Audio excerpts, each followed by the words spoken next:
Entonces nos encontramos acá para el proyecto de Filósofos de la Vida. Hoy tenemos un conversatorio bastante interesante. Tenemos como invitados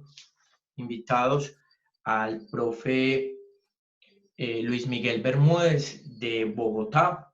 Él fue el gran maestro premio Compartir al Maestro en el año 2017.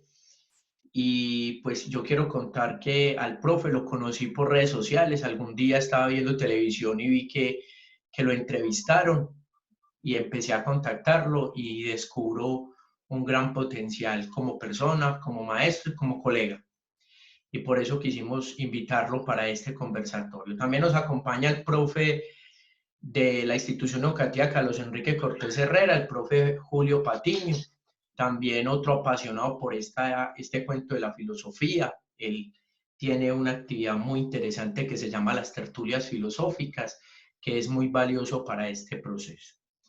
Entonces, pues sin más detalles, yo pienso que lo primero que sería que Luis Miguel nos contara un poquito como de quién es él y por qué tiene tantos reconocimientos desde su labor pedagógica, en qué consiste ese trabajo que viene haciendo, y luego vamos con el conversatorio como en otros temas referentes a lo que nos convoca.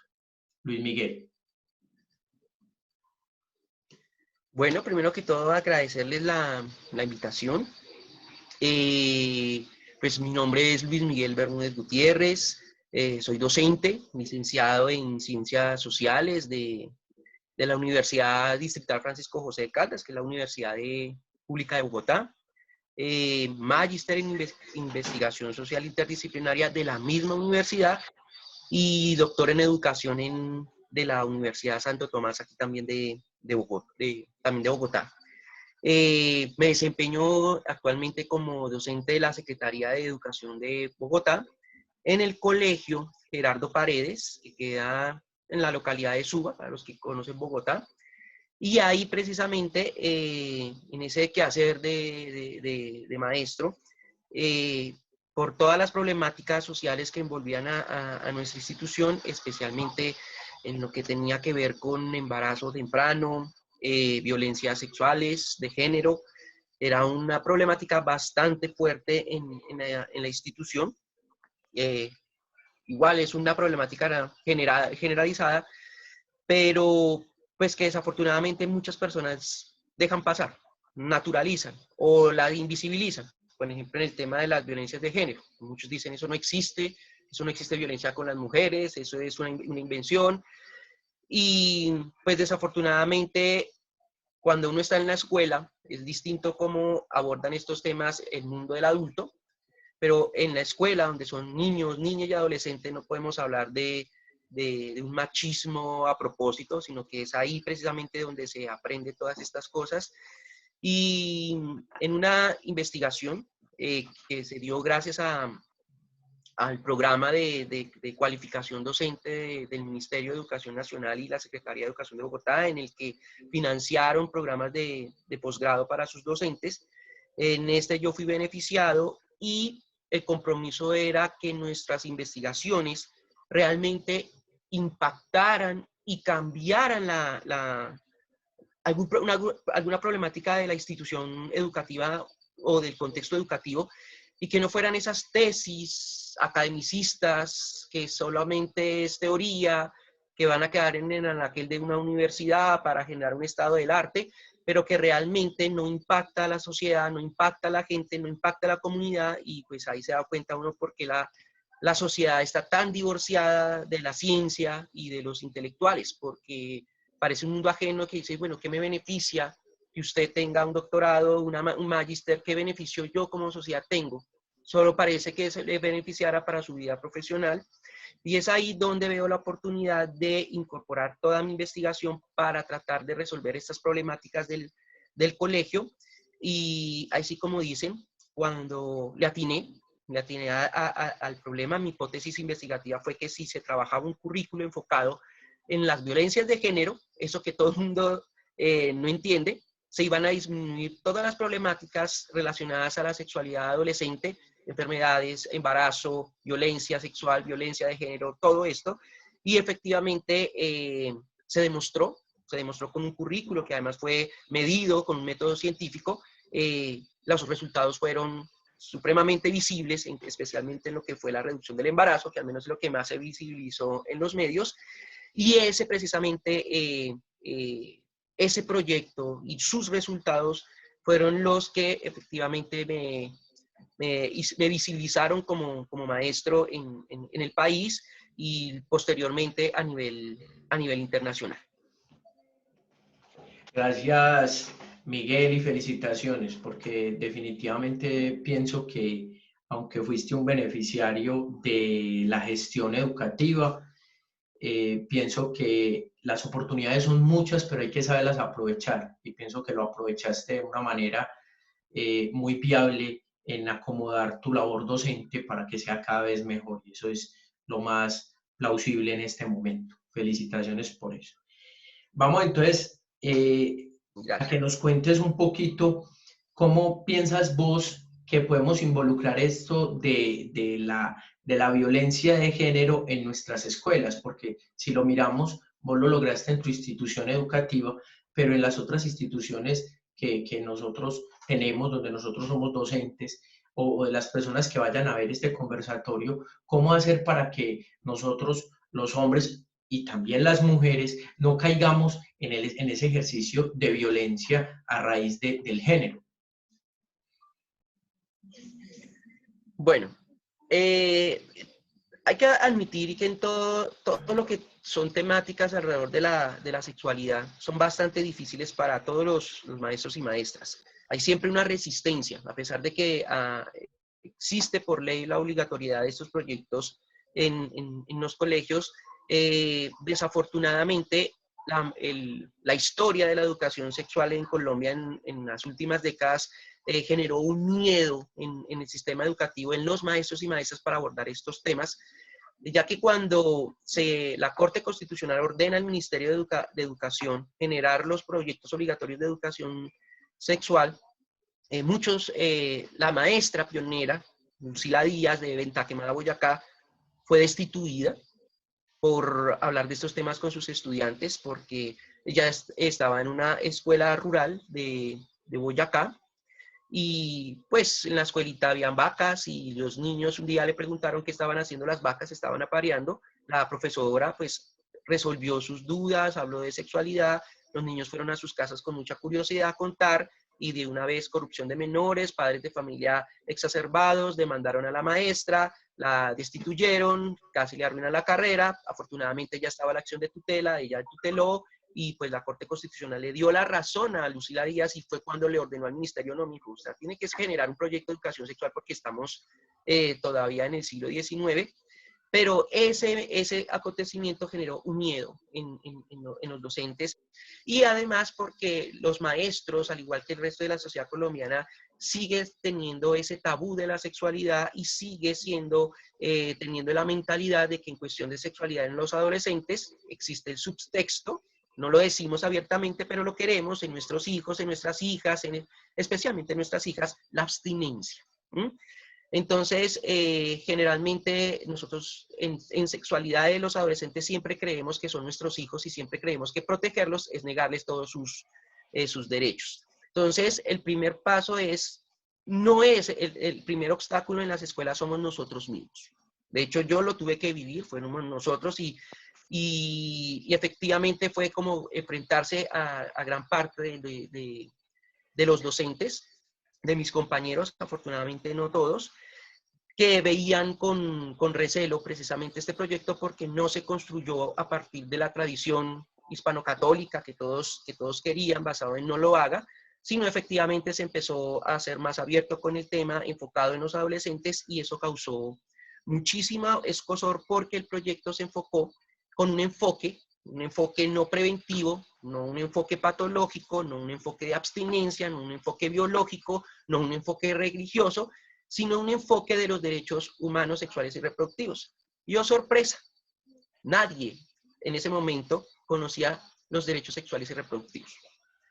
Quizá esa fue la molestia cuando empecé a enfrentar como, bueno, ¿y usted conoce sus derechos sexuales y reproductivos? Son derechos humanos, incluyendo en mi área, que era las ciencias sociales, que son los derechos ante todo, y tú conoces los derechos sexuales y reproductivos. ¿Sabías que fue la última generación de derechos que se incorporó en 1994 y que fueron precisamente para proteger niños, niños, adolescentes y mujeres en África y Latinoamérica? No los conocen. Entonces, cuando uno no conoce sus propios derechos, pues es común que tienda a vulnerárselo a los demás y permitir que se los vulneren. Entonces, esto de incorporar los derechos sexuales y reproductivos dentro del currículo, mostrarlos, visibilizarlos y ayudar a ejercer, causó mucho escozor, específicamente porque los derechos sexuales y reproductivos te protegen o tú eres garante de esos derechos a partir de los 14 años. Así como en unas cosas sí queremos tratar como adultos a los adolescentes, por ejemplo, en delitos, eso trátenlos como adultos, pues así como la justicia penal también tiene una cuestión de que a 14 años ya es responsable de muchas cosas, pues los derechos sexuales y reproductivos también. Y uno de esos dice que el chico de 14 años y de ahí en adelante, tú puedes pedir citas médicas, hablar de sexualidad, acceder a métodos de regulación de fertilidad sin consentimiento de tu papá y de tu mamá. Entonces, eso se lo digo siempre a todos. ¿Qué pensarían ustedes si su hija de 14 años les dice, papá, voy a ir a la EPS, necesito ir a la EPS porque quiero planificar o porque quiero informarme? ¡Wow! Entonces, ahí empieza todo. Ahí empieza todo. O sea, eso de que siempre estar mirando el ojo ajeno es muy fácil, pero cuando se incorporó, se empieza a hablar de sí mismo y empecé a enfrentar, eso fue lo primero que hice. No educar a los estudiantes, sino empezar a educar a la comunidad, o si no, no se podía cambiar la cultura en educación sexual. Y eso chocó. Lo mismo también en la parte de la diversidad sexual, fue supremamente fuerte. Cuando empezamos a visibilizar a la población LGBT del colegio, en el gobierno escolar, muchos profesores y curiosamente de ciencias sociales se opusieron, negaban eso, que eso era un mal ejemplo, obviamente totalmente disfrazado. No es que nosotros aceptamos la diversidad, pero igualmente ese niño es muy mal ejemplo o debería ser más varonil. O sea, tienen una concepción completamente errada y eso fue lo que causó las dificultades dentro del colegio, fuera del colegio. Luego llega esto de la ideología de género, que es que se quiere homosexualizar a la población, que se quieren volver marimacho las mujeres. Y efectivamente estos obstáculos que están principalmente en la sociedad adulta, dentro de las instituciones médicas, educativas y todos los adultos que rodean a los adolescentes, fue principalmente se constituye el principal obstáculo y fue por tanto el primer elemento que tuve que empezar a transformar dentro de la institución educativa. Ahí sí luego llegó el currículo y ahí sí luego, porque es que con los estudiantes es muy fácil, ellos ya vienen con otro chip, siempre, y sigue siendo el obstáculo los adultos. Me haces recordar esa frase que se repite tanto en el libro El Principito que amo tanto, que dice, ¿por qué a los adultos siempre tenemos que darle explicaciones de todo? Los adultos parece ser muy complicados. En un segundo momento yo quisiera preguntarte, trabajando con los estudiantes, la filosofía contemporánea ya nos habla de que no hay una verdad, como lo hubo en la antigüedad, que era la naturaleza, como lo hubo en la Edad Media, que era el problema de Dios, filosófico de Dios, como lo hubo en la modernidad, que era la ciencia. La contemporaneidad permite que haya muchas verdades. Y al permitir que hayan muchas verdades, se da un paso muy grande en el acto de la libertad del ser. ¿Tú cómo crees que al hablar de todas estas cosas de derechos sexuales y reproductivos de los jóvenes, de hablar de ideología de género, de hablar de identidades de los estudiantes, se hacen actos de libertad y no de libertinaje? O sea, ¿cómo hacemos para que se nos vuelvan estudiantes verdaderamente libres y no simplemente que se desborden en acciones o en pensamientos o en ideologías simplemente porque la contemporaneidad casi que permite o le da licencia a todo?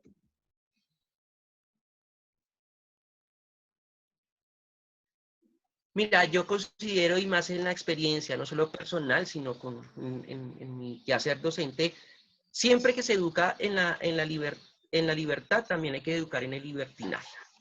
Es como cuando uno tiene un juguete nuevo, tiene que ir aprendiendo a usar y generalmente uno tiene excesos y ahí precisamente en la prueba y error y más en adolescentes es que se tiene que empezar a educar. Efectivamente, cuando tú educas en la libertad, tienes que tener en cuenta que pueden haber excesos, pero de eso se trata, porque en pedagogía el error es el que mejor educa. Si no, ellos no tienen expresiones de lo que podría llamarse libertinaje, ¿sí? Entonces, ¿cómo enseñarles los límites de la libertad? Precisamente por eso están en el aparato educativo. Yo considero que más que educar en la libertad, hay que educar en lo que, en lo que se llamaría el libertinaje.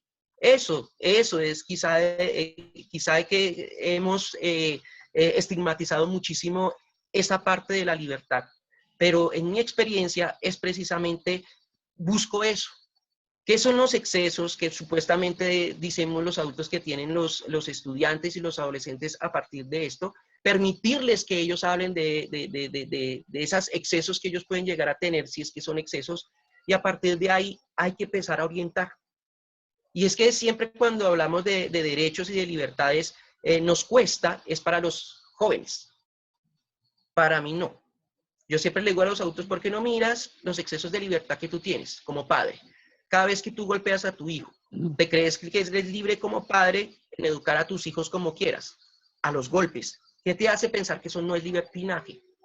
Entonces creo que educar en la libertad, que está muy ligada con los derechos, libertades y derechos, hay que necesariamente hablar de todas las consecuencias de negar los derechos y todas las consecuencias de exceder las libertades.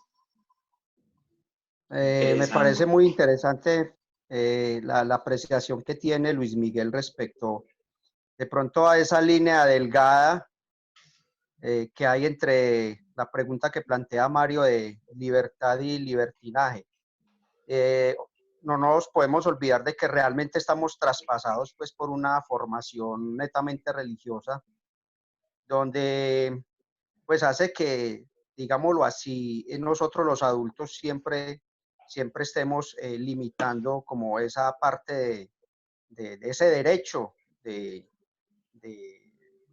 gozar, obviamente sin abusos y excesos, pero un derecho al fin y al cabo como es el de la sexualidad. Entonces, pues en ese sentido, pues me identifico con Luis Miguel y su apreciación de que pues tiene que ver necesariamente lo que nosotros los adultos llamamos libertinaje, porque realmente pues no sería tanto desde el plano teórico, sino que obviamente en la práctica pues tiene que haber experiencias de tipo sexual también, que es lo que nosotros podemos llegar a reprochar como adultos. Pues es como eso lo que quería decir. Yo también estoy de acuerdo y pienso que lo que enfocas, Miguel, de la libertad y el libertinaje es una escuela de la realidad. Yo pienso que nosotros en ocasiones nos llegan a nuestras aulas, no sé si a ustedes dos les ha tocado la experiencia, yo más o menos me la he sentido así, de que nos llegan contenidos curriculares, de que nos llegan propuestas de orden académico y curricular que son desfasadas de la realidad. Es una realidad que uno siempre decía en la universidad, yo lo he dicho de pronto de una manera un poco dura, a uno en la universidad lo forman para enseñarle a 5 estudiantes de 5 de calificación en 5. Pero cuando uno entra a una aula de clase con las experiencias como las que hemos vivido nosotros tres en la educación pública, que es estudiantes que tienen hambre, estudiantes que vienen desplazados, estudiantes en condiciones familiares deplorables y todo eso, uno tiene que empezar a enseñar es desde la realidad más que la doctrina. Entonces, la libertad se forma en ese, en mirar esa realidad de los estudiantes, que en parte son actos formados en un libertinaje, en una apertura a ellos querer formar su identidad, donde ellos se abren totalmente y desde ahí es donde se hace el ejercicio formativo, ¿cierto? Miguel, de mi parte, como para ir redondeando esta parte, quisiera preguntarte, ¿qué opinión tenés vos del proyecto que nosotros tenemos? No solo como proyecto, sino de esa filosofía o ideología pedagógica que nosotros llamamos filósofos de la vida. O sea, hacer filosofía para la vida. Vos como maestro de ciencias sociales, que has tenido la oportunidad de estar así codo a codo con grandes maestros a nivel mundial, ¿qué opinión te merece ese acto que nosotros hacemos de hacer filosofía desde la academia, pero para la vida, construyendo los muchachos? Quizás no todos van a ser filósofos o no van a ser filósofos titulados, pero que la filosofía se convierta para ellos en ese insumo transformador de la vida. Mira, hay una cuestión y es que, por ejemplo, cuando los estudiantes entran a ver filosofía por primera vez, incluso es la opinión de otros colegas, especialmente los que vienen de las ciencias exactas, todavía está la pregunta, ¿la filosofía para qué sirve? ¿Mm? Profe, ¿para qué me sirve? Habla de que me enseñen de Platón, me dice, bueno, eso depende mucho del maestro cómo lo enseñe. Pero precisamente la filosofía es quizá la materia que más aterriza a en la realidad del ser humano. Yo me acuerdo tanto de un texto que leí en la universidad que se llamaba Filosofía para profanos. Y es que el problema de la filosofía siempre fue que, o al menos en la sociedad latinoamericana se volvió como una etiqueta de los intelectuales. Y entre más complicada fuera la filosofía, más complicado se creía que era el pensamiento de la persona que la expresaba. Y eso alejó muchísimas a la sociedad en general y a los niños y a las niñas y adolescentes de la filosofía. Eso tan harto, eso que aburrido. Porque la filosofía es pensar la vida, pensar mi vida, en mi realidad. Pero la filosofía siempre se volvió simplemente en un círculo de intelectuales, ¿sí? Que en últimas alejaron precisamente al ser humano de carne y hueso de este pensamiento. Y eso se veía, por ejemplo, en los textos. Entonces el texto filosófico más enredado, ¿sí? Entonces es el más inteligente. Entonces pongámosle mejor los filósofos más complicados, los filósofos alemanes. Entonces es como el matemático. Sí, yo creo que el filósofo era el lado de las ciencias sociales del matemático que cree que entre más dura y entre más difícil se vea su clase, entonces se cree mejor profesional.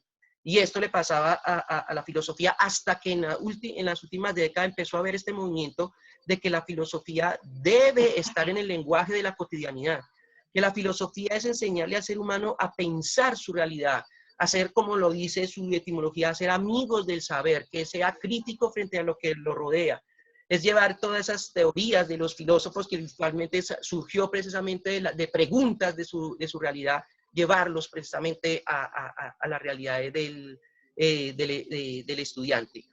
Entonces, pues claro que un proyecto como el de ustedes, Filósofos para la Vida, es una de esas expresiones de esa nueva filosofía que es consciente de que hay que bajarla de ese pedestal y ponerla, ¿sí?, al nivel de la base, a nivel de los estudiantes, al nivel de la gente común. Yo creo que esa es la filosofía más rica y es precisamente algo que se está viendo muchísimo en los profesores nuevos de filosofía, ¿sí? Llegar y nuevamente a enamorar a las personas y empezar a decir, es que la filosofía te va a enseñar a pensar, si es que hay algo tal de poder enseñar a pensar, pero al menos te va a guiar, te va a orientar, y que fundamentalmente se basa en permitirle al ser humano, al estudiante en este caso, a preguntarse sobre su propia existencia. No preguntarse sobre qué es la filosofía o sobre el conocimiento filosófico, sino empezarle a decir, tú ya aprendes filosofía no porque me recites Platón, Aristóteles, Kierkegaard, no. Aprendes filosofía cuando aprendes a preguntar, cuando aprendes a cuestionar, cuando aprendes a no comer entero. Y eso creo que es lo más bonito de este tipo de proyectos, porque nuevamente acercan al estudiante mucho mejor a la naturaleza o a la esencia que tenía, con la que nació la filosofía. Listo, Miguel, gracias. Julio te quería hacer una pregunta y ya entraríamos como a la conclusión. Julio. Pues saliéndonos de Luis Miguel, de pronto un tanto pues del tema que venimos tocando, tu planteamiento respecto pues a la juventud, su sexualidad y ahorita pues con relación al tema o a la perspectiva última que nos diste, pues yo creo que para nosotros pues que intentamos analizar, no sé, reflexionar un poco, eh, me queda como la inquietud, como igual para todos hoy en día con lo que estamos viviendo, porque de hecho pues yo creo que son incertidumbres y no certeza lo que nos acompaña en este tiempo de aislamiento, de pandemia, ¿cierto? Entonces quisiera como conocer tu posición respecto a qué piensas que, cómo podría comportarse pues la sociedad a nivel familiar, a nivel individual, cómo podría ser ese comportamiento que vamos a tener después de superado, digámoslo así, esta situación de aislarnos de los demás, en fin, de todo lo que nos está sucediendo en este momento y con ello pues el cese de actividades para muchos de tipo laboral, el cese de clases, en fin, todo lo que ya sabemos que está conllevando esta situación. ¿Cómo piensas que podría ser en el futuro nuestro comportamiento? Bueno, mira, yo lo divido dependiendo del grupo de población. Pienso que va a ser que después de que pasemos todo esto, creo que los que más se van a transformar son los más jóvenes. De los adultos, la verdad, soy muy apático. Y lo vemos. O sea, si nomás así, solo hecho de que una sociedad discrimine a la persona que te va a salvar de la pandemia, eh, muestra, o al menos en la sociedad colombiana, que efectivamente lo que va a pasar después de la pandemia va a ser, sacó lo peor de la sociedad adulta y, y temo que puede llegar a convertirse en una sociedad nuevamente más violenta todavía, una sociedad más inconforme. Desafortunadamente, y hablamos del contexto colombiano, vemos como para otros lugares es como se robaron las ayudas humanitarias. O sea, ¿cómo es que yo veo gente que está muriendo de hambre y veo el oportunismo para sacar provecho? En lo económico, en la política, ¿cómo es que permitir que desde la política se permita saquear precisamente los recursos naturales, aprovechar este momento de distracción del virus para saquear al país? O sea, ¿eso que nos está mostrando de esta sociedad adulta? Que ellos no ven ninguna transformación, simplemente lo vieron como una oportunidad. Ellos no somos conscientes, no han sido conscientes de que eso efectivamente fue como un timbronazo de cómo somos como seres humanos. Se habló que era una oportunidad para entender que íbamos a cambiar las prácticas productivas, que íbamos a ser mucho más sensibles a la naturaleza, y lo que vemos, al menos aquí en Colombia, es todo lo contrario. Y ustedes lo ven. Sí, no sé, todo lo que se protegió, estuvo protegida la Amazonía colombiana durante muchos años precisamente por el conflicto armado. Ahora lo que no se deforestó en 50 años de conflicto, se deforestó en estos 2 meses de pandemia, de cuarentena. O sea, y si así pensamos teniendo aquí la muerte al lado, yo no creo que vayamos a ser una mejor sociedad, sino que precisamente el virus o esta pandemia mostró precisamente lo real de la sociedad adulta. En cambio, los jóvenes, los chicos, esos que están encerrados, que dejaron de ver a sus amigos, de que empezaron a extrañar la escuela, que empezaron a valorar a los maestros, llegan esos memes como de los estudiantes que dicen, nunca creí que iba a decir esto, pero extraño a mi profesor hasta el más cuchillo. ¿Mm? Empezar a extrañar la sociabilidad de sus compañeros, empezar a ver cómo empezaron a ver sus familias violentas, cómo se peleaban unos a otros, cómo la vergüenza de estos niños viendo sus clases y todos los demás viendo las peleas familiares atrás. Entonces esto me da a pensar de que en nosotros los adultos, yo personalmente veo la pospandemia muy desalentadora. para la generación que está dominando el mundo en este momento, muy desalentadora. Pero veo que eso va a ser un reflejo para los más jóvenes de saber que no quieren ser como estos adultos que están alrededor de ellos. De esto que hay un rechazo, no queremos ser como ustedes, no queremos ser como estas personas que nos rodean, ni siquiera como mi mamá y como mi papá. Entonces, así lo veo yo.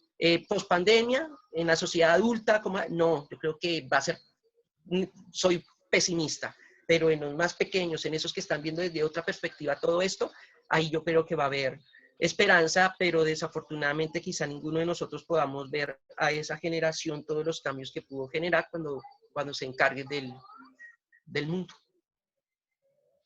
Miguel, eminentemente darte las gracias por haber sacado de tu tiempo con tantas obligaciones.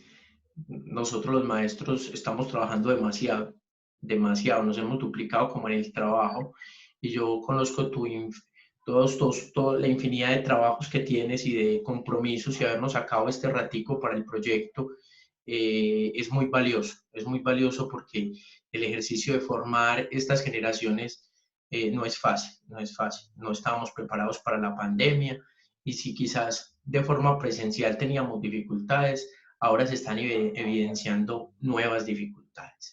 Entonces, te agradecemos, tanto mi compañero Julio como de mi parte, los niños, los adolescentes y todas las personas que algún día han descubierto y han conocido esta, digámoslo así, locura filosófica de filósofos de la vida, que ya llevamos 6 años y que no nos podíamos quedar. La pandemia nos encerró en las casas, pero teníamos que seguir haciendo filosofía. Te lo agradecemos con el corazón, de verdad que un gran sentimiento de amistad y de colegaje, porque las nuevas generaciones nos necesitan muy firmes, con pensamiento muy estructurado y muy de la realidad.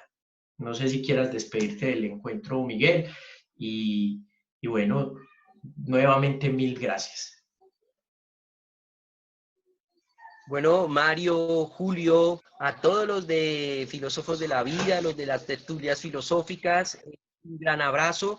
Esos proyectos son los que realmente valen la pena, porque rompen esas 4 paredes del aula, y son estos proyectos que incluso en estas problemáticas que nunca llegábamos a ver, como la pandemia, son los que empiezan a impactar. Por eso yo estoy muy agradecido, y vuelvo y digo, sí, como docentes se nos ha multiplicado el trabajo, pero hay algo que se ha notado, y es que todos tenemos ese compromiso, y por eso a veces muchos, a pesar de que están estresados, siguen contestando llamadas a medianoche, siguen duplicando el tiempo, siguen permitiéndose doblar el trabajo, no por masoquismo, sino porque es que es ese alma de profesor de que